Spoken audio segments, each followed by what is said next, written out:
Hey, good morning, everybody. It's Hammer. Today is Thursday, February 22nd, 2024. Man, February 22nd already. Boy, I'll tell you, living life goes quick. Anyway, this is your daily rate update, the only place on the web where you guys get to be a part of the conversation. Appreciate you joining me. Remember, you can join me live each and every day, 9:30 a.m. Eastern Time, as I host this show for you to talk about what's going on in the markets, explain to you why rates are moving so you can explain it to your consumers and real estate agent partners. Yes, this show is meant for loan originators, although I do understand I see more people are actually tuning in that are not loan originators. It's kind of funny. Anyway, if you're here live, say good morning. Let me know that you're here. If you're watching on the replay, don't forget to give us a hashtag replay in the comments. Don't forget to smash that like button, tag a fellow friend, share us in a group on Facebook. If you're on YouTube, go ahead and give us a thumbs up, and don't forget to subscribe. Remember, if you want to sign up for our free email, you can get that to your inbox each and every weekday morning, www.ratelockedvice.com. You can go ahead and sign up for our text alerts, www.ratetextalerts.com.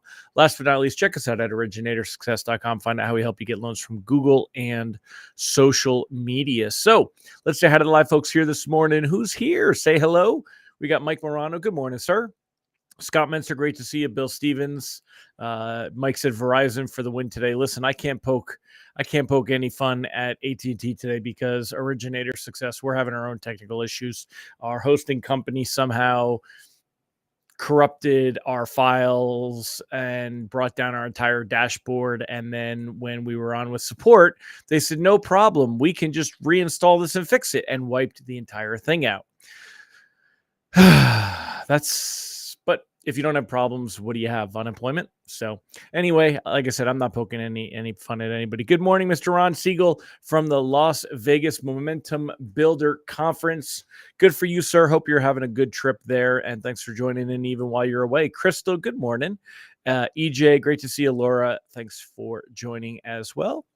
If I missed you, say hello so I know you're here, and we'll go ahead and say hi. So anyway, rate sheets today are likely to be worse. They're going to be worse. Let me go ahead and see if I can't zoom in on this, and let me refresh the page, and then I'll show you why. So rate sheets this morning are likely to be worse. They're going to reflect a very steady decline in bond prices yesterday. Now, I said reprice risk yesterday was low because we the 20-year bond auction, and then we had the Fed meeting minutes, and it didn't really look like either one of those should be a big deal. However, sometimes it's just not what happens. This is what the line chart looks like for yesterday. So right here around 8:39, 9:30, right? Things were good. Things were looking okay.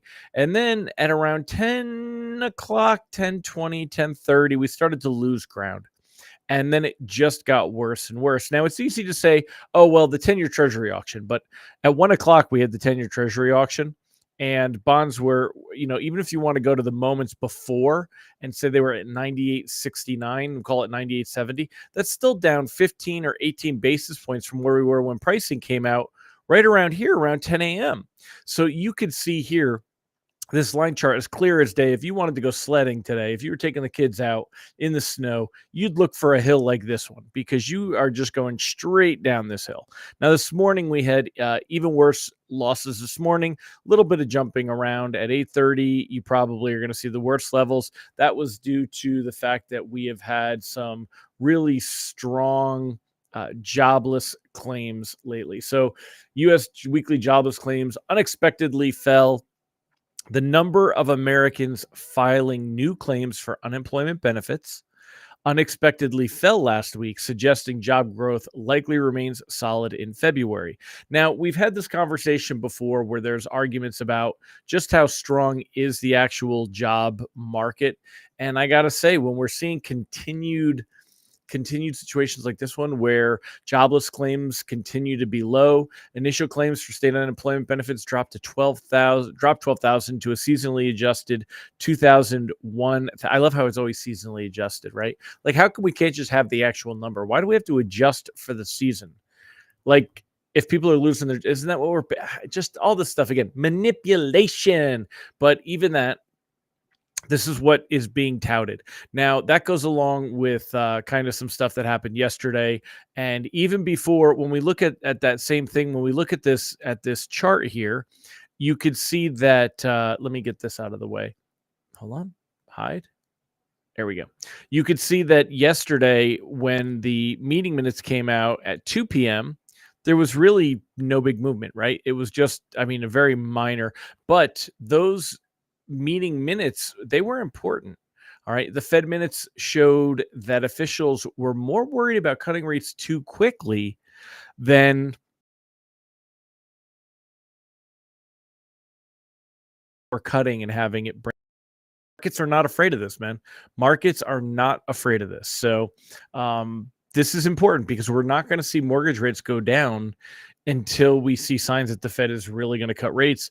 And that is not the case. Again, when we look here at the FOMC or at the Fed futures, zero expectation of a Fed rate cut now this morning. When we look in May, we've got 75% expectation that they're going to leave it alone in May. This is up from the day before. Remember, we were down, look at this, a month ago, it was 15% expectation. Then it was about 60, 67, 73. So we're seeing signs that this is worsening here. When you look at the technicals and the fundamentals, these are the fundamentals, right? When we look at the technicals, here's what we're worried about here. Look at the 10-year treasury yield. Currently at 4.33. 4.33. Yesterday it was at 4.26. Okay. Look at how this green moving average. Now remember, the 10-year treasury yield, as the yield rises, that's bad for interest rates. So when we're looking at the 10-year treasury yield, we want the yield to go down. When we're looking at mortgage bonds, we want mortgage bonds to go up. So there is an inverse relationship there. But when you look yesterday, we ended the day at 4.32. The 100-day moving average is at 4.33. You could see that right now we are above this green line, the 100-day moving average. That you could see here, Wick tested it, dropped. Wick tested it, dropped.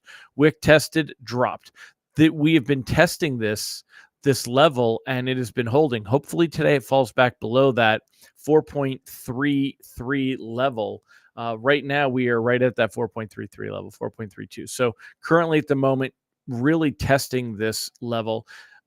If this breaks, we're going to see it continue to move higher, and that's not a good sign. Also, right here, looking at the technicals for mortgage-backed securities, again, these are the opposite. We want these to go up, not down, but you yesterday below 200. Today we're coming down testing. We'll be testing the green line now at 98.20. We're at 98.45. So not really a lot of there's nothing that looks good here that reflects that we're going to see things well. Reprice risk on the day today is moderate. There are a lot of Fed speakers today. There's PMI data coming out in a few minutes, but that's going to be hitting those early morning rate sheets. It's probably, again, if it shows economic strength, it's just one more thing to lump on top of those early morning rate sheets and make them even worse. But all those Fed speakers probably not going to shake things up because markets are already pricing in the idea that we're not going to see that rate cut until maybe June. And look at this, 33% expectation that we could see it stay exactly where it is right now. That's got to be, if we compare that, that has to be some of the largest. A month ago, there was no expectation. A week ago, now it's all the way up to 33%. It just continues to get worse. Markets are pricing in the idea that maybe the Fed will definitely not cut rates in March. They probably won't cut rates in May, and they may not even cut rates in June. And when we see it moving in this direction, what that does is that forces mortgage rates to move higher. Let me just make this full page.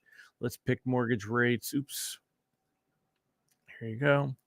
And let's pop this here. And I mean, we're going to continue to see it move higher. This morning, we would be at like 7.16, 7.17, right? If we see how this continues to move higher, it's not nearly as beautiful as those sixes that we saw just a while back. So unfortunately, this is what direction things are headed. That's going to slow things down. It's going to put consumers back on the fence. They're going to want to wait until rates drop again because they got a taste of it.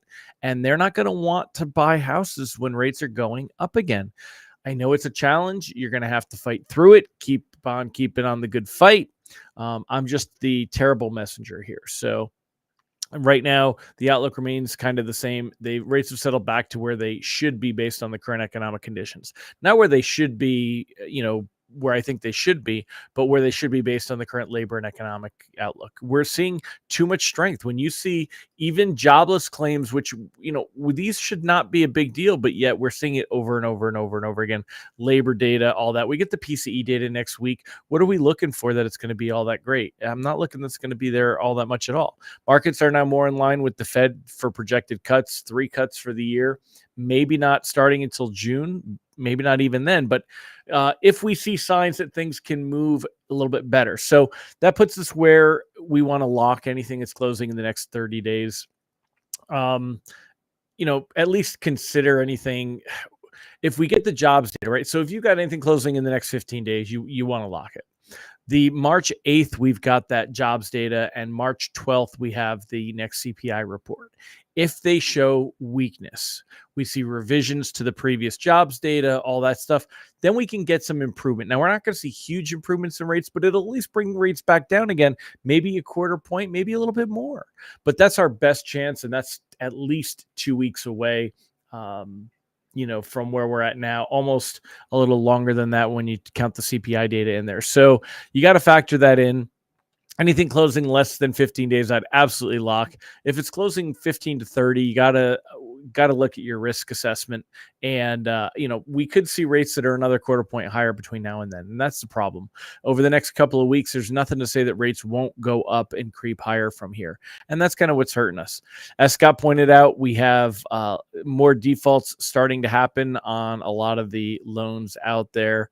Let's see, we got credit cards, car loans, mortgage defaults all on the rise, and that's going to continue to happen. Well, people are credited out, and some of the jobs not that great. So, but even then, it's still not something to get too worked up over. John, well,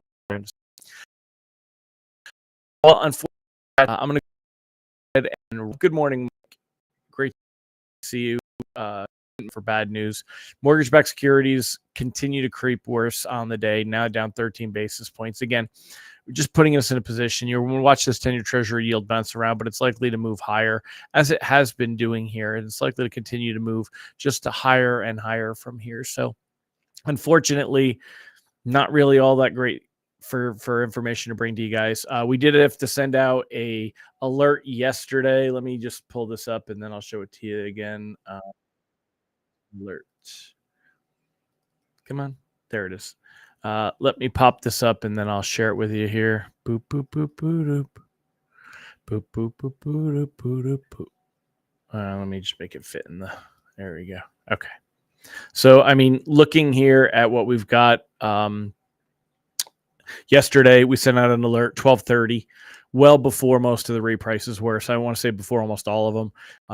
Things weren't looking good. Even though reprice risk on the day was low, we didn't see anything.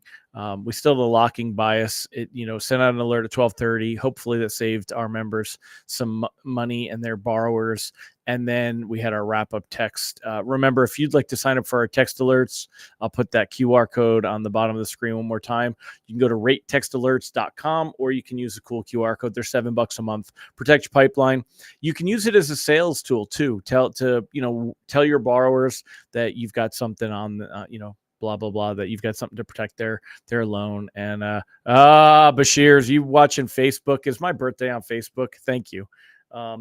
I'm not a big birthday guy, so but yes, it is coming up, I guess, on Sunday. So anyway, my friends, I'm going to wrap it up. I'll see you. Robert said, so locking now. Yeah, if rates are going to rise and then drop with jobs, seems redundant. That's only, Robert, only if we get weak jobs data. What happens if it's not? We didn't think that last month's data was going to come in ridiculously high and kick off this whole rates going up thing. So who knows?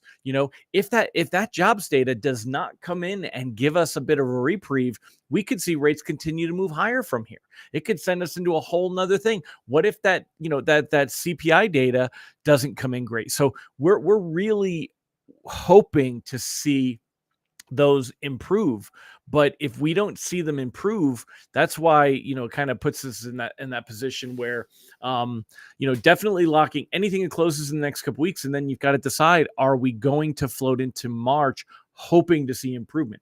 Right now we've seen that full switch in sentiment, where before markets were all gung-ho thinking there's no way the economy is doing well. The Fed is silly. They're going to have to cut. They just don't know it yet. And that's not been the case. That's not it at all. And if we get more data that shows that the economy is doing well, that the labor market is holding its own, we're not going to see, then all of a sudden it becomes talk of, well, maybe the Fed won't cut in June. Maybe they won't cut until after June. What would be the meeting after that? Is there a July meeting? Let me look at the chart and I'll tell you in a second. Hold on. Is that if they're not cutting, in June, then the July meeting or the September meeting, and we don't want to be that way. I mean, it would suck, but we could be in a situation where rates don't drop till the end of the year. We are very much subject to whatever happens with the Fed. And when these Fed members are ready to make moves, and when we're seeing the economy that's getting into that scenario, that's what we're waiting for right here. So that's where we're at. Amy, you basically summed up the way we all feel about it. Sigh. I'm with you. It looked like we were rolling into a real nice start for 2024, and then it turned. So all we can do now is ride that wave. Remember, I know it's not a popular opinion and people are going to throw stones at me. Any loans that you're writing at these elevated rates, I would consider trying to find scenarios where it makes sense to help your consumer put a little skin in the game. In other words, if they pay maybe a half a point and bring their rate down, look for break evens that can run within a year. But I would do that. You're going to want to emotionally get people invested in the mortgages they're taking today, or you're going to risk EPOs when the rates do drop. And the rates could drop pretty significantly. We could go, remember, we went down 0.75 of a point. And people want to refinance when that happens. So, mortgages that you're giving now that could be anywhere from 7.25 to 7.75, rates go down 0.75 of a point in, say, maybe June. We're only 3 months from there. So you got March, April, May, and then in June they refinance. So those are EPOs. So I know that people are going to say, Hammer, you're a scumbag, but I'm going to say it. Guys, you can't help anybody if you're not making any money. And it's a broken area of our industry. If you've got commission clawbacks or early payoff that you have to buy, and EPOs, then I would be looking, help them get some skin in the game. Don't screw anybody, but help them get some skin in the game and find scenarios where you can, if it's on the rate sheet, maybe a 0.25 point or a half a point, even just a few $100, just to do that. Mike said, just bought rate down myself at last closing to avoid EPO. And if it does, that's then that's there. Mike Tebow says, great comments about the points. Again, guys, I've been in this business too long, and I went bankrupt. I got injured. It's not fair, but you got to find ways to do business, again, ethically, morally, but yet you got to protect yourself. And anything that you're doing now, we have to think about the fact that there is a very good likelihood 6 months from now that rates are lower, and that if it's before 6 months from now, is it going to put us in a position where you're going to be having to deal with this? So anyway, I'm going to wrap it up, y'all. You guys have a fantastic day. I will see you tomorrow. Bye-bye.